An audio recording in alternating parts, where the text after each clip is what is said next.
Esto, ¿no?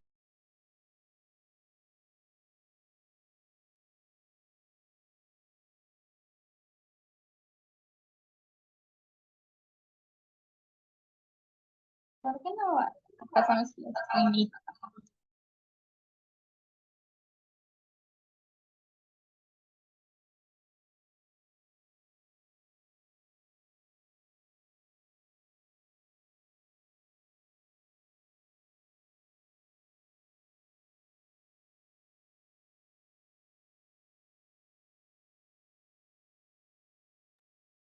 Vuelvan a colocar sus nombres en el chat, por favor.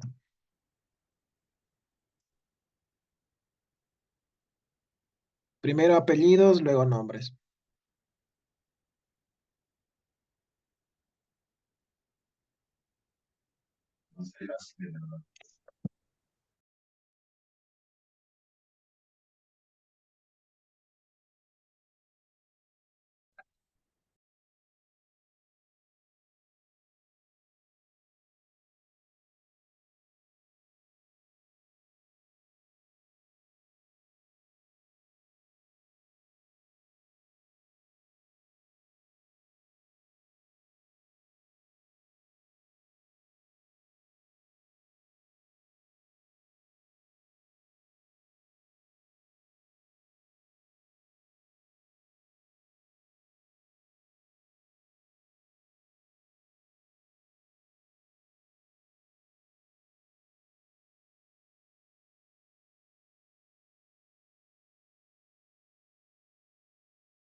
Doc, le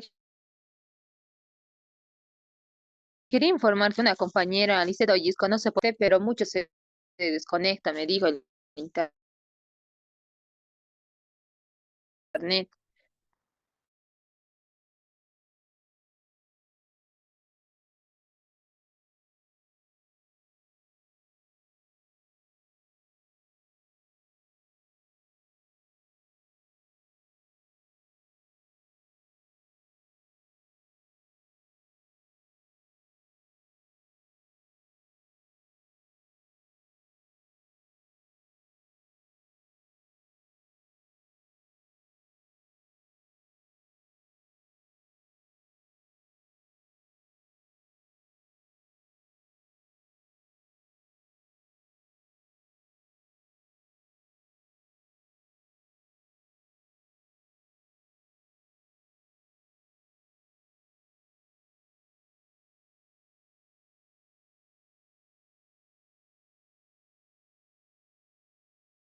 Bueno, continuemos. Eh, estábamos llamando a la lista, ¿no?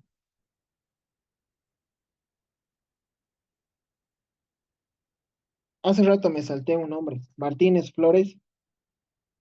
Presente, presente, doctor. Ok. Doctor, disculpe una pregunta, no escuché que llamara Orellana o se me fue la señal, no escuché mi nombre. Sí, llamé. Es que el problema es ese. Creo que hace rato todos se conectaron y se fueron porque he hecho preguntas a algunos igual y nunca contestaron. Entonces, por eso empecé a llamar la lista. Porque hablaba a cualquiera y nadie contestaba. Entonces, tampoco es así. Facilito es poner, sí, estoy presente en el chat y después cuando se les habla o cualquier cosa, nadie responde. Después voy a seguir con la lista.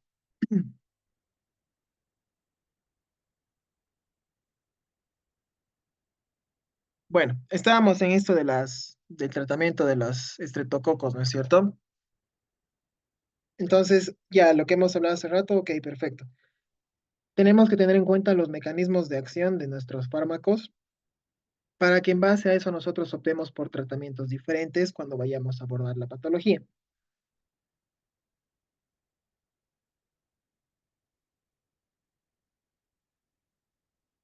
Cuando nosotros hablamos de la epidemiología, la prevención y la forma de hacer un control sobre este tipo de enfermedades, tenemos que tomar en cuenta siempre que el estreptococo convive con nosotros. Es parte de la microflora, como les digo. Y en lo que es tracto respiratorio superior, nosotros tenemos como, como reservorio, si vale el término, a esos estreptococos. O sea, es su hábitat, la nasofaringe sobre todo. Y también el periné. Hay secreciones nasales que obviamente son una fuente en la cual va a haber una propagación de estos microorganismos. Hay ciertos estreptococos, como el Viridas, que lo vamos a ver más adelante, y algunos enterococos que son también parte de la microflora, pero solamente van a producir infección cuando están en ciertos lugares donde se supone que no deben estar, como por ejemplo en válvulas cardíacas cuando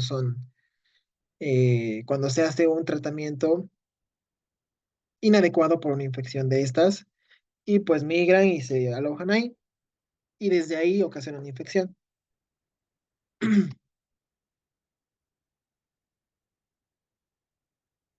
Luego, eso era por parte del estreptococo piógenes, por si acaso. Luego tenemos el estreptococo agalactiae.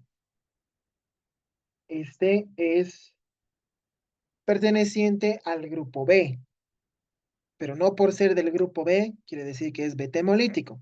Ahora vamos a ir con las preguntas a ver si están o no están.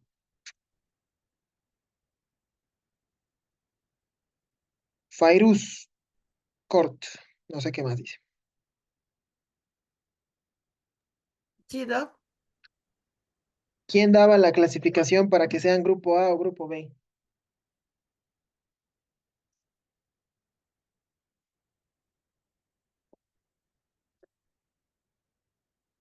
¿En base a qué se hacía esta clasificación? Hace ratito hemos hablado.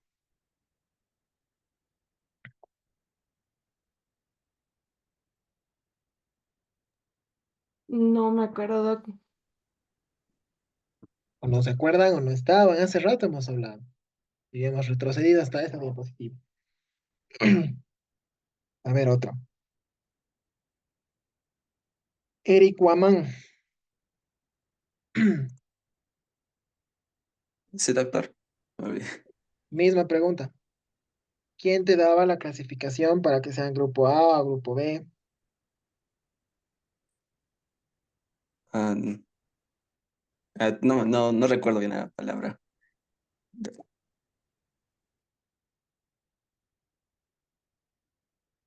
¿Ven a qué me refiero? Ese es el problema. Lo malo de las clases virtuales es, ok, ¿Puedo responder, doctor? ya a ver, Clasificación de Lancefield. exactamente, la clasificación de Lansfield. A lo que quería llegar, ¿no? O sea, es lo malo de las clases virtuales. Si yo fuera, no sé, si quieren llamarlo chinchoso, les diría, prendan cámaras. Y así voy a saber que están ahí sentados, aunque aburridos y durmiéndose, pero están ahí. Pero yo no sé si ahorita están en un escritorio, en su cama, si en definitiva no están y solo se han conectado y están haciendo otra cosa.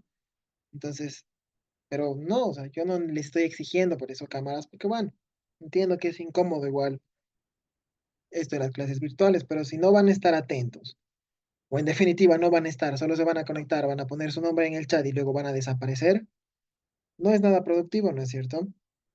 Entonces, y eso al final de cuentas repercute en quién, en ustedes mismos, porque todo lo que hablemos aquí no se va a repetir nunca más. Los videos, si bien están ahí, pero muchas veces ni los van a ver. Y llegado el momento del examen, en cosas muy puntuales se van a equivocar y cosas que se han hablado acá. Entonces, tengan esa reflexión en cuenta y no solo con nosotros, o sea, en nuestra materia, sino en todas sus materias que estén llevando por ahora virtuales. No se trata de conectarse y desaparecer y poner mi nombre en el chat y listo, ya estoy presente, me voy a jugar, me voy a hacer lo que sea. Tengan eso en cuenta. Bueno, entonces, gracias a la clasificación de Lansfield, otra vez, es la que nos permite identificar ya también a estos otros estreptococos, que son el estreptococo agalactiae. Estos son beta hemolíticos. ¿Qué era la beta hemólisis? Voy a seguir preguntando. A ver, Kevin, Nicolás, Cori,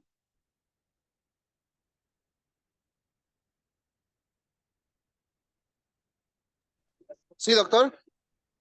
¿qué era la beta hemólisis? No, no lo escucho muy bien. ¿Qué era la beta hemólisis o la hemólisis beta?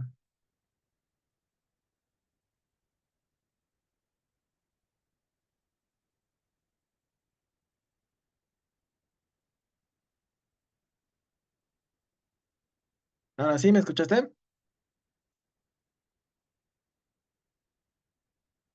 ¿Qué era la beta hemólisis?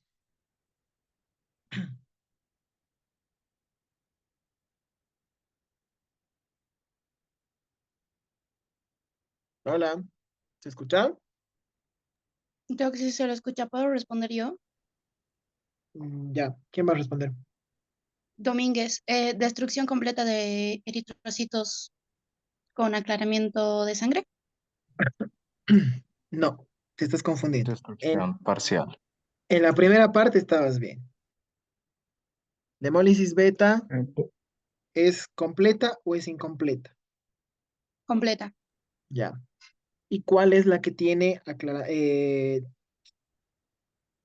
no, perdón, yo me estoy confundiendo, sí, te entendí mal, pensé que estabas yéndote hacia lo que son los pigmentos.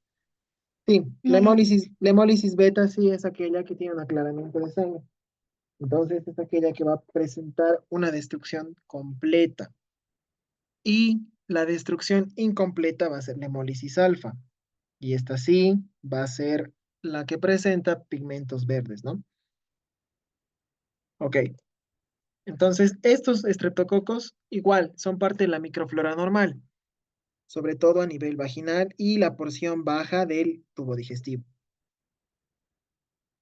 Hay ciertos factores que van a condicionar a que tengamos una infección y estos van a ser cuadros de diabetes, cáncer, edad avanzada, cirrosis hepática, abuso de fármacos como los corticosteroides y todo esto, o sea, en realidad va a determinar en conjunto probablemente un probable estado de inmunodeficiencia. Y a esto añádanle que ya haya enfermedades netamente de inmunodeficiencia, como, qué sé yo, el VIH, enfermedades como la tuberculosis y demás, que condiciona igual el nivel del sistema inmunitario, entonces esto es más agravante.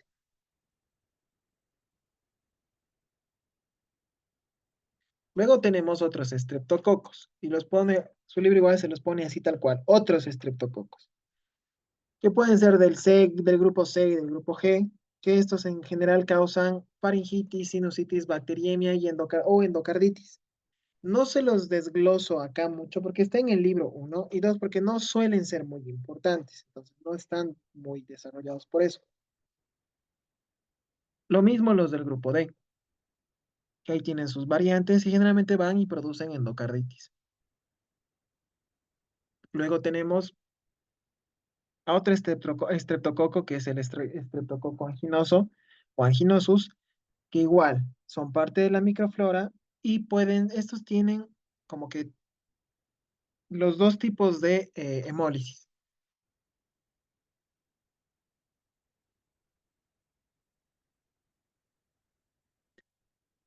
Luego, hablamos del Streptococcus viridans.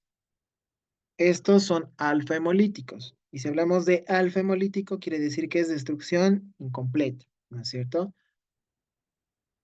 Casi todos los estreptococos van a ser parte de la microflora. Este no es la excepción. Este sobre todo igual coloniza lo que es el tracto respiratorio alto. Suele causar endocarditis en válvulas cardíacas que tienen algún problema, o sea, por eso dice válvulas cardíacas anormales, válvulas cardíacas probablemente ya desgastadas y demás. Van a ocasionar un cuadro agudo de endocarditis. Y a veces sucede que ocasionan endocarditis subaguda. ¿Esto qué quiere decir?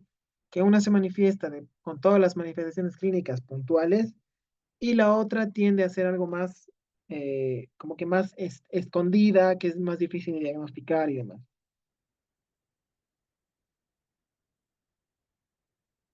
Luego tenemos otro estreptococo que es muy importante.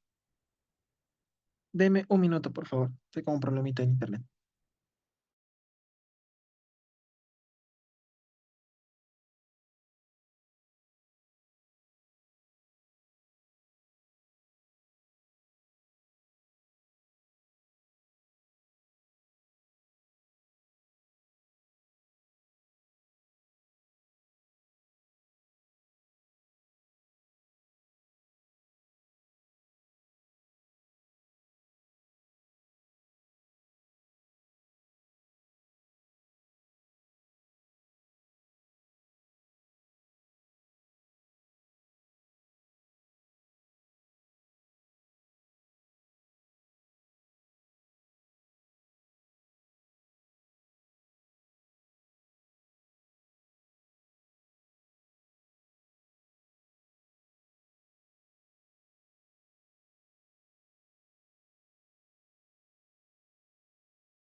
Ya, ahora sí. ¿Me escuchan? ¿Me confirman, por favor? ¿Se escucha, Doc? Sí, doctor. Sí, Ok, Doc. Escucho bien. gracias, gracias. Bueno, entonces lo que estábamos hablando hace un momento. Uno de los estreptococos, probablemente el que más se van a encontrar, es justamente este, el estreptococo pneumoniae, o conocido como el neumococo también. Estos son diplococos. ¿Qué quiere decir esto? Que vienen, como ven en la imagen, agrupados de a dos. Son como dos hermanitos ahí pegados. Evidentemente son gram positivos. Todos los que estamos viendo ahorita son gram positivos y todos los que hemos visto en las anteriores clases también son gram positivos, tanto estafilo como estrepto. Estos contienen una cápsula que tiene un polisacárido. Ese polisacárido le da una cierta particularidad que ahorita le vamos a ver más adelante. Este Streptococcus pneumoniae es parte de la microflora normal de las vías aéreas altas, vale decir, nasofaringe, en parte la orofaringe a veces, pero cuando hay alguna alteración en este equilibrio, como siempre sucede con la microflora y las infecciones oportunistas, cuando hay esta ruptura del equilibrio, nos pueden causar neumonías, sinusitis, otitis, bronquitis, bacteriemias y inclusive nos puede llegar a causar meningitis o quizá algunos otros procesos infecciosos más específicos a nivel sistémico. Entonces, esta es la forma del Streptococcus pneumoniae.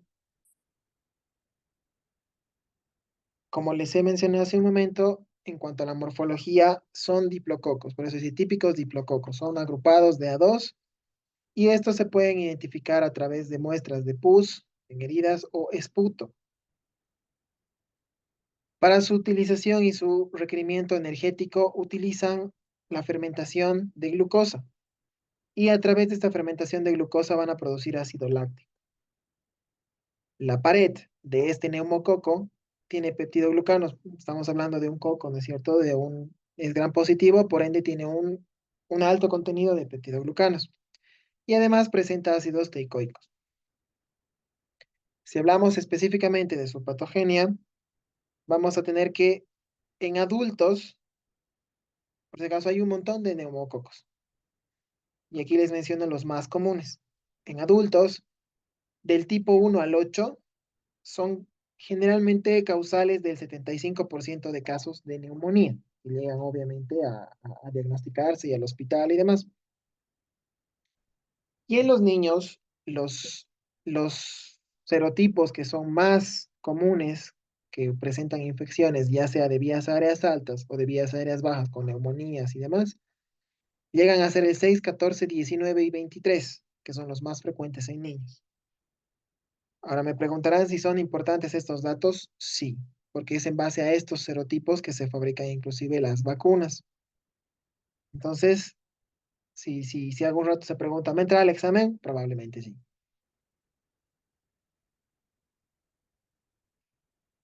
Estos estreptococos, como dice ahí abajo, ¿no? Producen enfermedad por la capacidad de multiplicarse. Eso quiere decir que tienen una capacidad de multiplicación muy alta. Y esto va a depender también la gravedad del cuadro que van a desencadenar. Y algo importante con estos estreptococos es que la virulencia, o sea, es decir, su peligrosidad, va a depender mucho de la cápsula.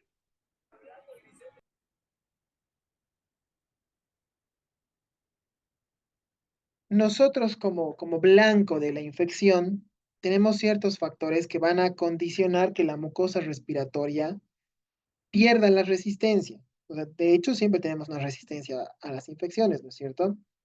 Pero hay ciertas causas que van a predisponernos a esta infección por disminución de esta resistencia. ¿Y cuáles van a ser?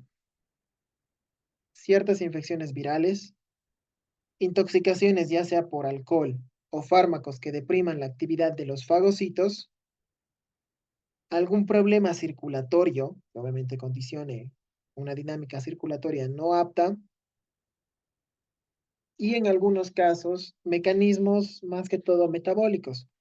Podemos hablar de desnutrición, esa desnutrición consecuentemente que me va a dar una anemia, y esta anemia que puede ocasionarme después a la larga un estado de astenia o debilidad generalizada, ¿no es cierto? Aquí obviamente entraría también el detalle de la inmunosupresión, esto está descontado, esto es algo obvio.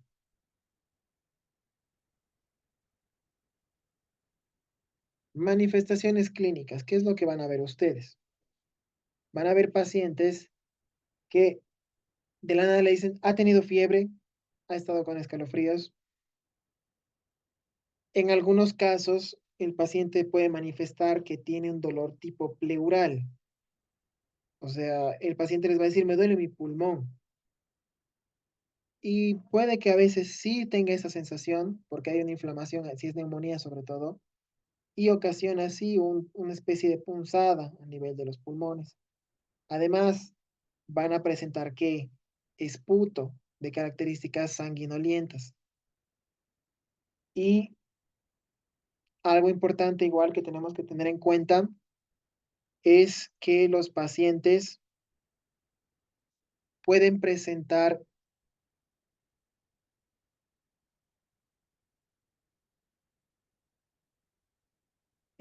manifestaciones como el empiema. ¿Alguien sabe qué es empiema? La acumulación de pus en una cavidad corporal. Sí, muy bien. En este caso, el empiema hace referencia al pus que se va a acumular gracias a esta infección en lo que sería la cavidad pleural.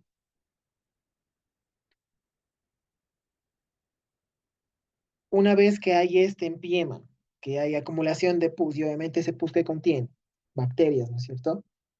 Van a llegar al torrente sanguíneo y a través de ahí van a migrar hacia otros lugares y van a condicionarnos a sufrir endocarditis, meningitis y artritis séptica. Entonces, cualquiera de estos cuadros puede ser desencadenado por un simple, digámosle, un resfrío por estreptococo, por así decirlo, que no ha sido tratado de manera efectiva y adecuada.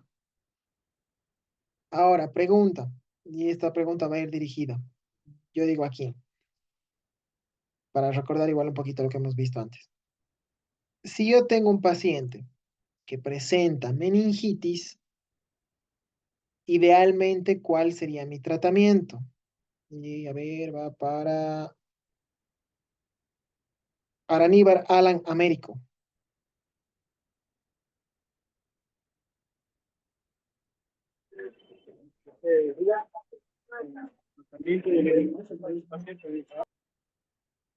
¿Cómo? No te escuché bien.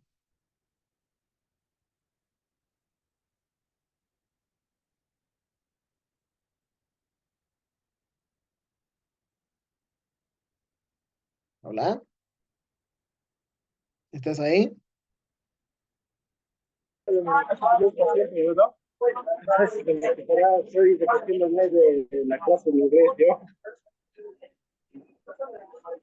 ¿Estás en clases?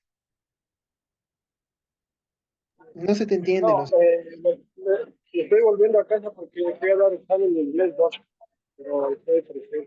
pero su examen era a las 7:30.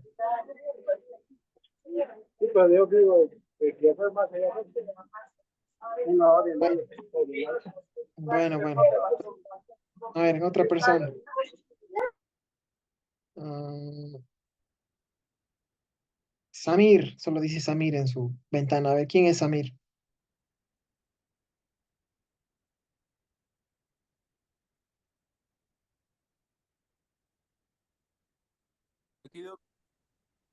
Misma pregunta. ¿Tienes un paciente con meningitis? ¿Qué utilizas como tratamiento?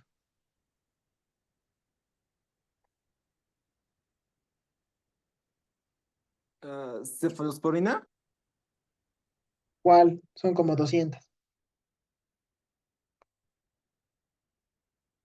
Ya me mató, Doc, ahí ya no puedo. ¿Cómo que te maté si está en su examen? Estaba esa pregunta. Eso quiere decir que no has respondido bien esa pregunta. A ver, otro. Creo que son los de cuarta generación, pero no sé cuál. No necesito que me digas específicamente cuál, solo dime de qué generación y ya. De la cuarta. Es la tercera, doctor. Desde la tercera, exactamente. Eso es algo que nunca tiene que olvidarse. Ok, sigamos. Ahora, para tratar este estreptococo neumonía, lo que tenemos que hacer es utilizar, como les he dicho, ¿no? Nos va a dar siempre un fármaco de elección. En este caso es penicilina.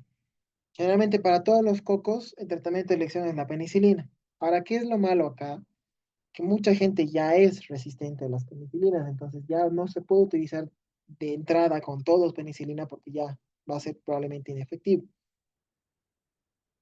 Entonces, podríamos pensar en cefalosporinas, pero ahí entra lo que les decía hace un momento, ¿no es cierto? De que si alguno tiene alergia a las penicilinas, probablemente tenga alergia a las cefalosporinas. Y si este microorganismo es resistente a las penicilinas, por el mismo mecanismo de resistencia, puede que genere cierta resistencia también a las cefalosporinas, como dice ahí abajo. Algunos que son resistentes a penicilina también van a ser resistentes a cefotaxima, por ejemplo. Hay algunas cepas que se ha visto que son resistentes a tetraciclinas y a eritromicinas. ¿Eso qué quiere decir? Que son aislados, no quiere decir que sean resistentes todas, ¿no es cierto? Pero sí, puedes usar otro tipo de fármacos como estos en algunos casos. A los que no son resistentes para nada y que se puede usar ampliamente es vancomicina. Esto no quiere decir que voy a ir a tratar un resfrío por neumococo con vancomicina. Por si acaso, no le voy a dar una bomba para matar a una hormiga, ya les he dicho la anterior vez. Si hablamos de la epidemiología, estos van a constituir casi el 60% de neumonías de tipo bacteriano, o sea, de neumonías típicas. La neumonía, bueno, esto más adelante lo van a ir viendo, no tiene solo un origen. ¿Qué orígenes tiene la neumonía? A ver, vamos a seguir preguntando.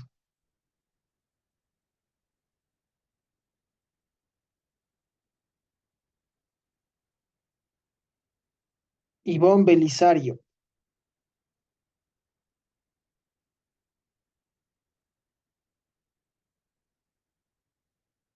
¿estás? Sí, Doc, sí estoy. ¿Cuáles son los orígenes de las neumonías? ¿Cuáles crees? ¿Habrá otro tipo de neumonías que no sean bacterianas? Podrían ser virus. ¿Ya? ¿Algo más o solo esas dos? Ah, bueno, siento que sería virus. No, no tengo otra idea más que sea Ya, virus. está bien. Las neumonías, por si acaso, para que tengan en cuenta, se dividen en neumonías típicas y atípicas. Las típicas generalmente hacen referencia a las bacterianas, pero hay un grupo de neumonías que son las atípicas, que suelen ser por virus y también por hongos. De hecho, las infecciones del tipo neumónico por hongos son las más difíciles de tratar, porque son súper inespecíficas. Es muy difícil identificar rápido al microorganismo causal y ya te das cuenta que aparece el maldito hongo cuando ya está grave tu paciente, entonces es bien complicado. Ahora, si hablamos de prevención, sí está. Si hablamos de prevención, aquí entra ya lo que les he dicho hace tiempo. No sé si esto están llevando en salud pública, no sé si lo vayan a llevar, no tengo idea, pero al menos conmigo lo que son las enfermedades prevenibles por vacunas del PAI, yo sí les voy a exigir. Y si preguntan si entra al examen, sí, también entra al examen. Vacunas.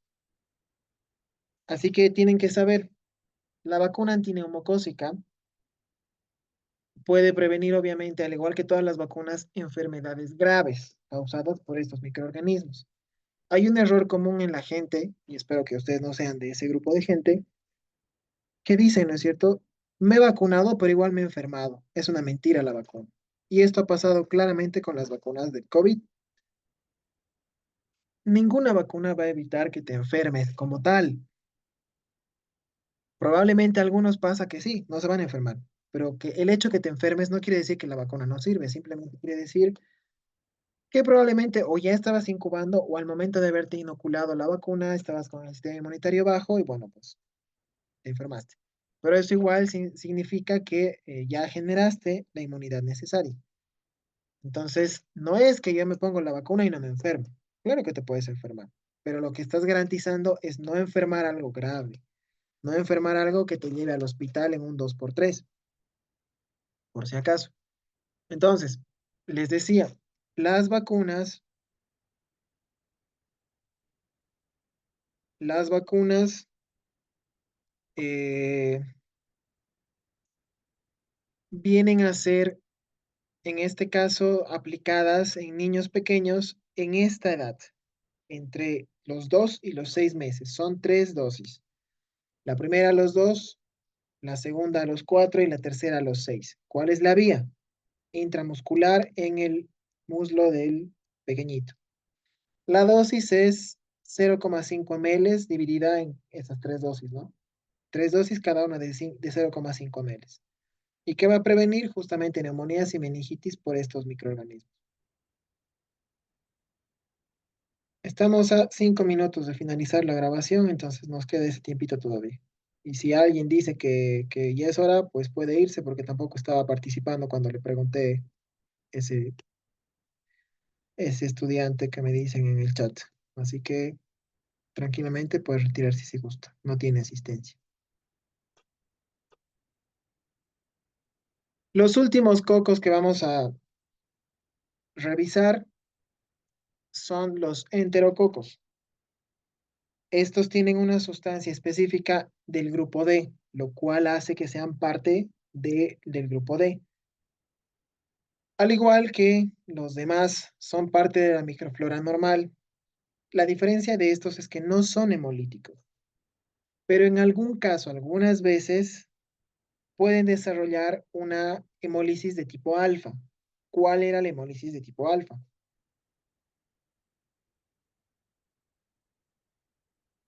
A ver, sigamos preguntando. La incompleta. Incompleta. Muy bien. Entonces, la hemólisis incompleta, la hemólisis incompleta es aquella que habíamos visto, ¿no es cierto? Que no es una destrucción total y además implica eh, liberación de pigmentos verdes. Estos enterococos tienden a ser más resistentes a la penicilina que los estreptococos. Y algo, digamos, que nos pone en desventaja con estos enterococos es que muchas cepas son resistentes a la vancomicina. Entonces, uno de los fármacos más, si quieren, empleados para esto, que es la vancomicina, tiende a ser algo ineficiente para este cuadro.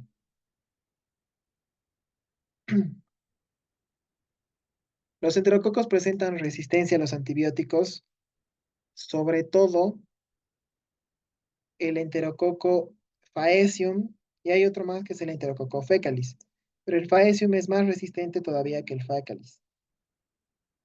Generalmente, los enterococos son intrínsecamente, ¿qué quiere decir esto? Que es como que ya nacen con esa resistencia. A cefalosporinas, penicilinas e incluso algunos monobactámicos. O sea, es como que estos ya nacen con esa, esa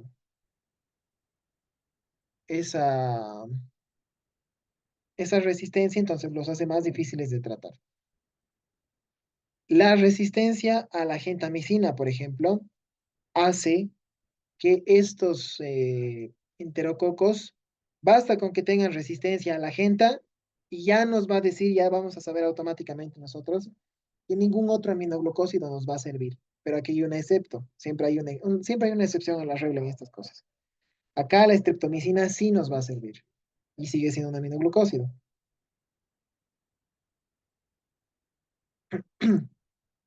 ¿Hasta ahí estamos claros? Creo que nos faltan 2 diapos.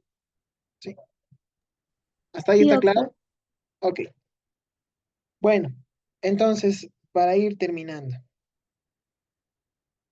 cuando nosotros tenemos que atacar a estos microorganismos, a los enterococos, lo ideal es utilizar combinaciones, ¿no?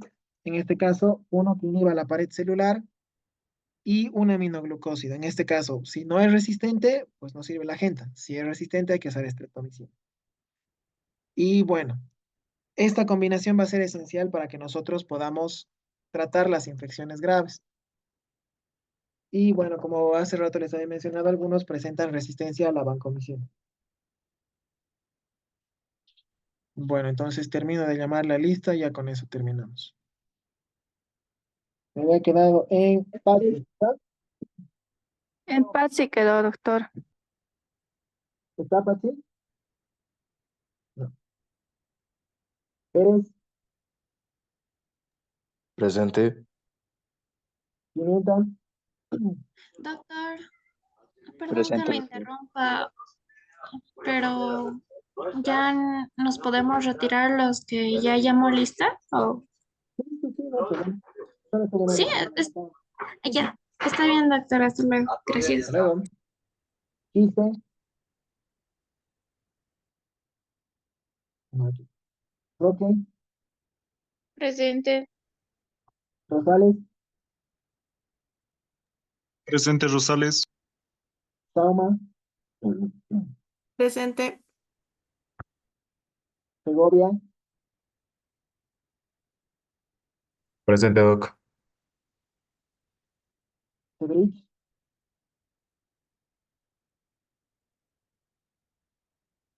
Soto, Presente. Tapia, Presente. Torrico, Presente. Valdés,